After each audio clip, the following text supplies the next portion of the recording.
Salut à toi, j'espère que tu vas bien. Si tu ne me connais pas, je m'appelle Mélanie Anctil, je suis naturopathe, énergéticienne et inspirée de mon essence divine, connectée à mon essence divine. Donc aujourd'hui, je vais faire une vidéo très différente de ce que j'ai l'habitude de faire. Je vais te parler d'une plante. Donc, si tu me suis depuis longtemps, tu sais que en tant que naturopathe, je me suis spécialisée en médecine traditionnelle chinoise.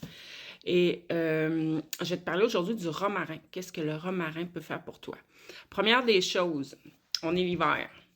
Si tu as tendance à avoir les mains, les pieds gelés souvent, si tu as un peu l'esprit embrumé, si tu as de la difficulté un peu à digérer, une fatigue après les repas, des gaz, le romarin va grandement t'aider.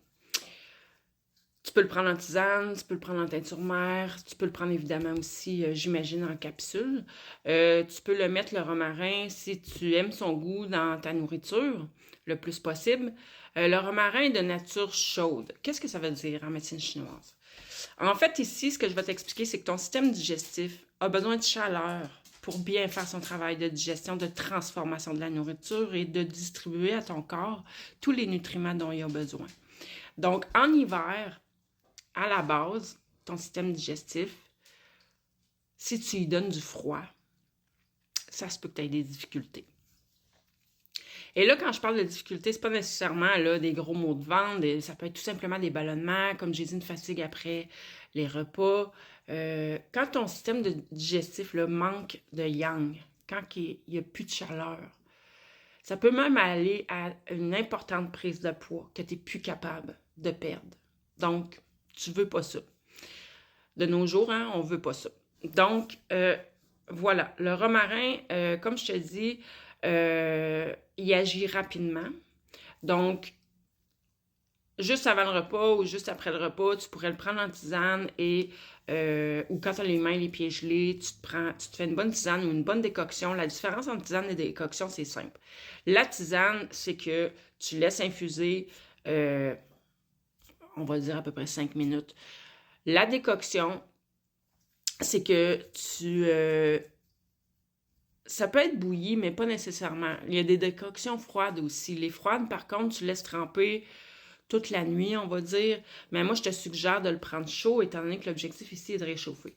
Donc, décoction, moi, j'irais dans l'eau chaude, sur un rond, mais c'est pas nécessaire là, que ça soit gros bouillon, là, mais c'est de le faire mijoter au moins 20 minutes. Tu vas avoir encore plus de ses propriétés, ça va être plus concentré comme breuvage. Et idéalement, comme je t'ai dit, de le boire pas nécessairement brûlant, là, et non brûlant, c'est déconseillé, et trop chaud, c'est déconseillé, tout simplement tiède.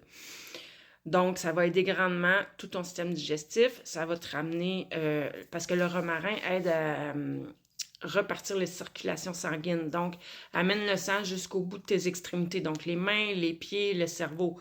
Le romarin pris à long terme peut même prévenir contre les maladies dégénératives à ce niveau-là, telles l'Alzheimer, des maladies comme celle-là. Elle fait beaucoup de choses, le romarin, dont aussi aider le système cardiovasculaire. Mais ici, je voulais mettre l'accent sur ton système digestif et si tu as tendance à avoir les mains, les pieds gelés. Chose qu'en hiver, surtout les femmes, ça nous arrive souvent. Donc voilà. C'est certain que si tu as ces symptômes-là, idéalement, un bilan complet, tu sais, il n'y a pas...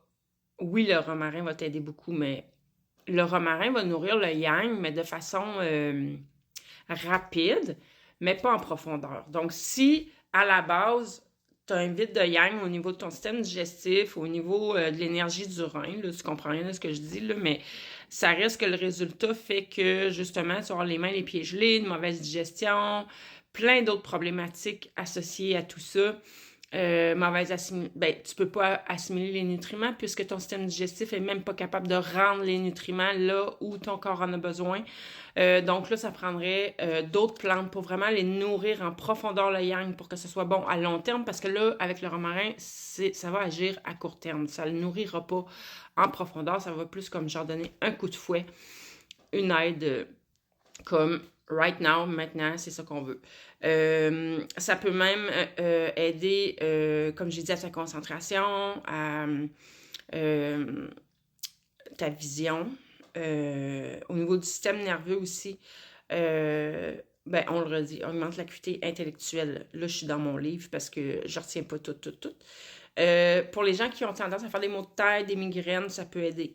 Bon, anxiété, tension nerveuse, je mets une bémol parce que si tu as tendance à faire de l'anxiété de façon chronique, il y a un problème sous-jacent.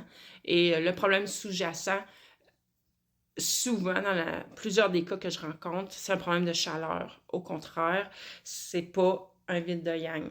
Mais encore là, il y a plus d'une cause à l'anxiété. Mais selon la médecine chinoise, en faisant le bilan complet, on trouve quelle est la réelle cause et on peut aller prendre des plantes pour améliorer le tout. On parle aussi que ça aide contre la fatigue chronique, l'asthénie, tu sais, un autre type de fatigue, là, tu sais, se sentir comme lâche. Là. C'est ben, le romarin aussi, comme toutes les voyons, le cannelle, gingembre, ça réchauffe aussi, mais le mot que je cherche, c'est voyons, pas des condiments, c'est pas des fines herbes. En tout cas, le mot m'échappe, je suis désolée. Mais ce que je veux dire, c'est que dans cette famille-là, la plupart sont vermifuges et anti-parasites. Lutte bien contre les parasites. Ensuite, le romarin va aider beaucoup ton système respiratoire. Si jamais tu as de l'asthme, bronchite, coqueluche, grippe, rhume, congestion nasale, sinusite, ça va aller aider parce qu'il y a beaucoup d'essence, d'huile essentielle dans le romarin, dont le camphre, qui va aider à la décongestion. Il est un peu aussi décongestionnant, mais c'est pas le meilleur des décongestionnants, il y en a d'autres.